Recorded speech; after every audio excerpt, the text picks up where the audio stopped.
want to know what happened in the exact moment that a crime was committed, and they really don't care at all about what happened to defendants up to that moment that caused them to be in that position where they made those choices.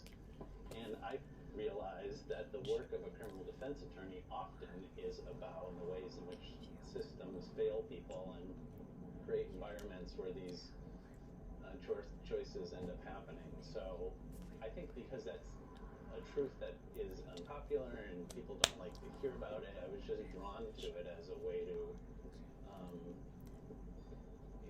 do something that I thought was worthwhile.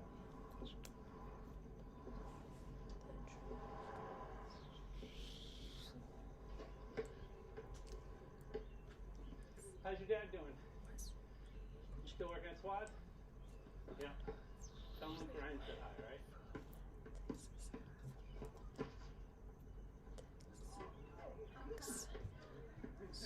I've known Luke for years, and I knew him to be a fighter.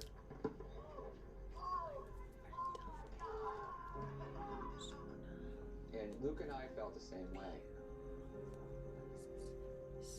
We both believed that Sonia Farak must have been tampering with drugs for years.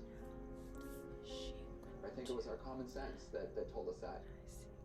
Because usually you don't just start with an addiction when you're 30 some odd years old.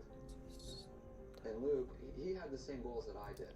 That is, it's our burden to prove something here, and we've got to do it. We're trying to prove that these defendants' drug convictions should be thrown out.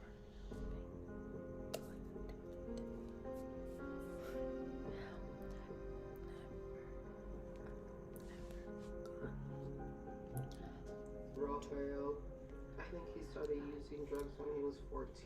He was young. I hid it from my kids because I didn't want them to see that he had that problem. I wanted him to see like a superhero dad. And they didn't learn about it till he was in jail. And he called me in jail and he said, Sonia Farak did his evidence. And he said, call my lawyer. Called Luke crying.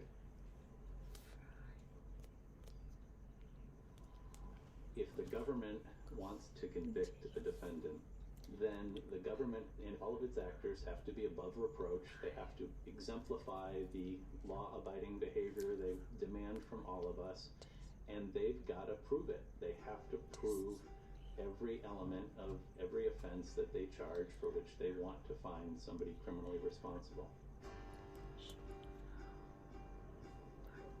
If you think about what's going on in the big picture with drug cases, you have people whose liberty is being taken from them, and they're in court, and the process can't go forward until somebody at the lab says, yeah, that's heroin, or yeah, that's cocaine, or yeah, that's marijuana. So Sonia Farak was the chemist in Rafael Rodriguez's case back in 2010. And after Farak's arrest, I filed a motion for a new trial, and Rafael got a stay of his sentence. So he got released on bail only while the case against Farak was pending.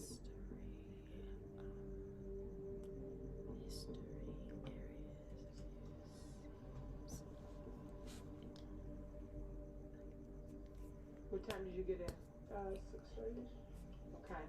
And what was your purpose of being there that early? I was in early because the EDA wanted me here at 9, and I needed to get some notes ready because I had 2 other district cases in Springfield. Today.